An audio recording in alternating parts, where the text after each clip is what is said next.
여러분 안녕하세요. 반갑습니다. 베트남 다낭에 살고 있는 이대룡입니다. 제가 이제 유튜브 영상을 켰는데요. 이야기를 시작하기 전에 감사의 말씀을 먼저 드리겠습니다. 유튜브 구독자가 이제 어제였죠. 드디어 2,000명을 넘었습니다.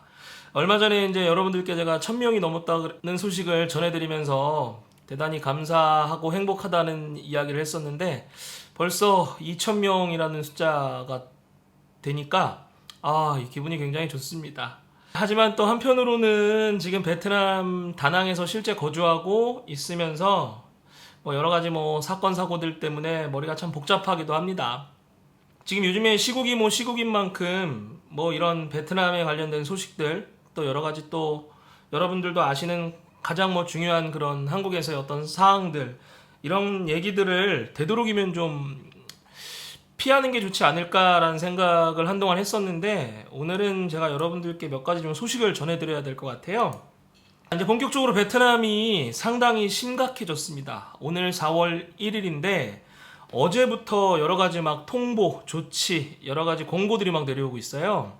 그 중에서 이제 가장 뭐라 그럴까 이제 한국에 계신 분들한테는 해당이 전혀 안 되겠지만 현재 베트남에 머물고 계신 교민들이라든지 이곳에 어떤 일적으로나 여행으로나 오셨다가 지금 한국으로 돌아가지 못하시는 분들 여러 분들이 계실 텐데 자 이제 오늘 당장 4월 1일부터 지금 어떤 일들이 펼쳐지냐면요 이제 베트남의 총리가 어제 긴급조치 시행을 공론화시키면서 이게 본격적으로 이제 시작이 됐습니다. 그래가지고 지금 강력한 외출 자제가 떨어졌고요. 그 다음에 이제 2명 이상 모여가지고 함께 있다거나 모여가지고 공공장소를 다닌다거나 이런 것들이 전부 다 금지가 됐습니다. 자 간단하게 어제 내려온 저희 그 공문 한번 제가 쭉 읽어드리면서 대충 베트남 상황이 어떤지 정리 한번 해보도록 하겠습니다. 자 우선 어제 내려온 공문을 보면요 가급적 자택에 머물 것 식량, 식품, 의약품 구입을 위한 외출, 필수로 꼭 나가야 되는 경우를 제외하고는 무조건 자택에 머물라는 지시사항이랑 당부가 내려왔고요. 자, 이거는 언제부터 시작이 되느냐? 이제 오늘부터입니다. 4월 1일부터 이게 본격적으로 이제 시작이 됐고요. 이게 시작이 되면서 지금 어떤 일들이 생기냐면 지금 베트남에 있는 한국인 업소뿐만 아니라 이 베트남에 관련된 여러 가지 가게들 업소들이 현재 지금 문을 다 닫았습니다.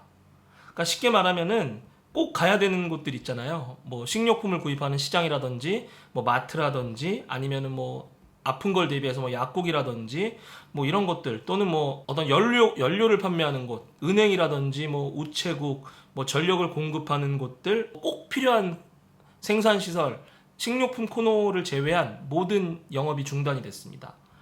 자, 이제 어제도 저희 그 베트남에 있는 이제 교민들끼리 모여있는 단체방에서 이제 난리가 났던 내용 중에 하나가 당장 이제 밥을 집에서 해 드시는 분들은 크게 상관이 없는데 집에서 밥을 안 해 드시고 바깥에 나가셔서 식당 같은 데서 식사를 하시거나 배달을 시켜서 드셨던 분들이 의외로 많아요. 근데 그분들이 지금 난리가 났습니다.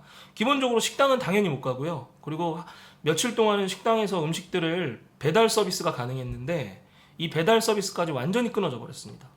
그래서 지금 난리가 났습니다. 지금 실제적으로 계속 이런저런 카더라 통신이라든지 이런 것들이 상당히 많았는데 실제 지금 베트남에서 사재기가 이제 시작이 됐습니다. 그래가지고 지금 저희 같은 요 관광지인 다낭은 아직까지는 조금 덜하지만 이미 하노이나 호치민 같은 사람들이 많이 사는 대도시들은 이미 사재기가 엄청나게 시작됐다는 이야기들이 지금 계속해서 저희 베트남에 이제 들려오고 있는 상황이에요.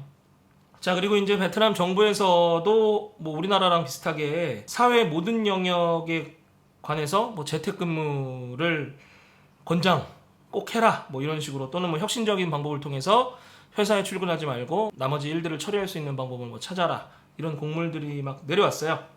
그래서 이런저런 사건 사고들 때문에 지금 굉장히 복잡한 게 베트남 다낭의 지금 현실입니다. 저도 지금 이런저런 얘기들을 조리 있게 좀 해드리고 싶은데 상황이 계속 급변하고 있고 여러 가지 이야기들이 들리다 보니까 나름대로 좀 정리를 하고 있긴 하지만 그게 쉽지가 않은 것 같아요. 그리고 지금 제가 살고 있는 베트남 다낭에 관한 이야기를 좀 해드릴게요. 다낭시 인민위원회에서 이제 통보가 내려온 사항들인데 우선 아까랑 겹칩니다. 이제 생활에 관련된 내용들은 아까처럼 꼭 해야 되는 그 필수 품목 판매를 제외한 모든 가게 점포 영업을 중지시킨다. 내려왔어요. 이건 이제 법적으로 어기게 되면은 사회주의 국가이기 때문에 엄격한 처벌을 받습니다. 뭐 질병 진단 및 치료에 관련된 뭐 병원이라든지 의약품, 뭐 의료자재 판매하는 곳들은 영업이 가능하고요. 그 다음에 아까도 말씀드렸던 뭐 연료 판매, 뭐 주유소 같은 곳들 영업이 가능하고, 그 다음 뭐 은행, 우체국, 뭐 전력 같은 거를 수도라던가 전기 공급하는 그런 회사들은 당연히 지금 영업이 가능합니다. 그 다음에 이제 가장 중요한 시장, 뭐 마트, 쇼핑센터랑 뭐 동네 슈퍼라든지 이런 곳들은 허가가 났어요. 그래가지고 그런 곳들은 이제 운행이 되는데, 근데 이게 지금 문제가 뭐냐면 바깥에서 지금 쉽게 돌아다니기가 이제 힘들어지고 있습니다. 뭐 통행 금지까지는 아니지만 바깥에서 이제 뭐 움직이다가 돌아다니다가 공안들한테 잡히면 괜히 뭐 추궁을 당하고 여러 가지 안 좋은 상황들이 충분히 이제 생길 수가 있죠. 지금 제가 걱정되는 건 이런 거예요. 이제 한국 사람들 같은 경우는 아무래도 지금 현재 베트남에서 좀 불리한 상황들을 많이 맞닥뜨릴 수 있고 그런 상황들을 당할 수도 있는데, 괜히 바깥에 나갔다가 뭐 공안들한테 단속을 당한다던가 걸려서 문제가 될 수 있는 상황들이 되게 많은 것 같아요. 그러니까 이제 뭐 슈퍼나 마트를 가시더라도 꼭 정확하게 이제 뭔가를 확인할 수 있거나 증명할 수 있는 이런 방법들도 개인적으로 다 준비를 하셔야 되지 않을까라는 생각이 듭니다. 이미 뭐 지금 다낭에 있는 가장 큰 마트 중에 하나인 롯데마트의 배달 서비스는 뭐 이미 폭주 상태라서 지금 신청이 거의 불가능하다라는 그런 이야기까지 좀 전에 들리더라고요. 자, 그 다음에 굉장히 또 중요한 게 교통에 관련된 이야기인데, 저는 이게 가장 심각한 것 같아요. 이 다낭시 인민위원회에서 어제 내려온 통보를 그대로 읽어드리면, 다낭시 시외버스 터미널에서 출발 및 도착하는 모든 교통편을 중단시켰습니다. 그리고 다낭에 있는 뭐 택시라던가 계약된 차량, 관광 차량, 서틀 차량, 상업적으로 운영되는 모든 차량이 또 중단이 됐고요. 자, 오늘 오전에 제가 확인을 해보니까 여기서 이제 저희 교민들이나 관광객들 또는 뭐 베트남 사람들이 많이 이용하는 그랩이라는 택시 있잖아요. 저도 많이 이용하는데, 이게 웃긴 게 그랩도 택시가 두 종류가 있어요. 자가용 같은 택시가 있고 오토바이 택시가 있는데, 우선 자가용 택시는 아예 금지가 됐습니다. 그러니까 쉽게 말하면 운전자랑 손님까지 2명 이상이 타는 거를 막아버린 거예요. 그나마 다행히 이제 오픈돼서 움직이는 오토바이 택시만 현재까지 운행이 지금 가능한 상태입니다. 그러니까 이제 뭐 차를 타고 다니더라도 2인 이상 타고 다니면 안 된다는 얘기인 것 같아요. 그래서 지금 우리가 이제 시내를 이동한다거나 어디를 갈 때는 지금 오토바이 택시 또는 자신이 갖고 있는 뭐 오토바이라던가 자전거 정도만 아마 가능할 것 같습니다. 근데 이게 이제 오늘 4월 1일부터 강력하게 시행이 되긴 하지만, 제가 베트남에 살아보니까 여기가 너무 많이 바뀌어요. 그리고 막 변경이 되고, 난 이렇게 알고 있었는데 막상 가보니까 이게 아니고, 이런 상황들이 지금 상당히 많은 편입니다. 그리고 제가 이제 베트남에 2년 가까이 살면서 이번에 확실히 느낀 게, 여기가 확실히 공산주의 사회주의가 굉장히 법이 엄격합니다. 그리고 무섭습니다. 그러다 보니까 여기 살고 있는 베트남 사람들도 그 나라의 그런 법이라든가 규제를 상당히 두려워하고 어려워하더라고요. 저는 그냥 한국에서 예를 들면 뭐 언론의 자유가 있고 그런 여러 가지 의사 발언들을 할 수 있는 그런 좀 자유로운 곳에 살다가 이 베트남에 있으니까 이런 꽉 막혔다는 느낌이라고 해야 될까요? 아니면 굉장히 타이트하고 강력한 뭐 그런 규제들, 이런 법에 대해서 솔직히 좀 한국 사람으로서는 적응하기가 좀 많이 힘든 것 같습니다. 어쨌든 제가 막 두서없이 막 정신없이 여러 가지 이야기들을 좀 해드린 것 같은데, 마지막으로 정리를 좀 해드리면요, 지금 베트남의 현재 상황은 오토바이 택시를 제외한 교통수단이나 여러 가지 뭐 이동 차량들은 전부 다 탈 수 없는 게 확정이 됐고요. 그 다음에 우리한테 가장 중요한 식당 영업 안 합니다. 배달도 안 됩니다. 그러니까 식료품을 사서 집에서 드셔야 되는 거고요. 가까운 곳에 뭐 슈퍼라던가 마켓이 있으면 오늘 정도에 한번 다녀오셔가지고 기본적으로 드실 음식들이라던가 이런 것들은 챙겨 두셔야 될 것 같아요. 현재 4월 1일부터 4월 15일까지 이제 시행이 된다고 결정이 난 사항입니다. 또 언제 어떻게 변할지 모르겠지만 상황들은 좀 두고 봐야 될 것 같습니다.